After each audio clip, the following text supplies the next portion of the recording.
మీకోసం.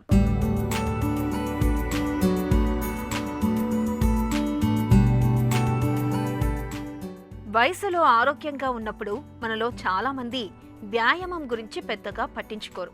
పని ఒత్తిడి ఉందని, బిజీ షెడ్యూల్ కారణంగా సమయం దొరకడం లేదని వ్యాయామానికి దూరంగా ఉంటూ ఉంటారు. మరోవైపు సోషల్ కల్చర్ పేరుతో అప్పుడప్పుడు మద్యపానం, పొగ తాగడానికి అలవాటు పడుతూ ఉంటారు.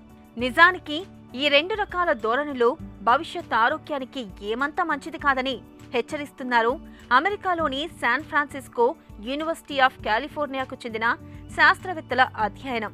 ఇక 18 నుంచి 25 ఏళ్ల వయసులో వ్యాయామానికి దూరంగా ఉంటూ దురలవాట్లకి బానిసయ్యే వారికి తరచుగా ఇన్ఫెక్షన్లు సోకుతూ ఉంటాయని వారి అధ్యయనంలో తేలింది. తరచూ ఇన్ఫెక్షన్లు సోకుతూ ఉండడం వల్ల శరీరంలో ఇన్ఫ్లమేషన్ అంటే వాపు స్వభావం పెరుగుతుంది. కుర్రతనంలో ఇలా ఇన్ఫ్లమేషన్ ఎక్కువగా ఉన్న వాళ్లలో నడి వయసుకు వచ్చేటప్పటికల్లా మెదడు పనితీరు బాగా క్షీణిస్తున్నట్లు పరిశోధకులు పేర్కొంటున్నారు.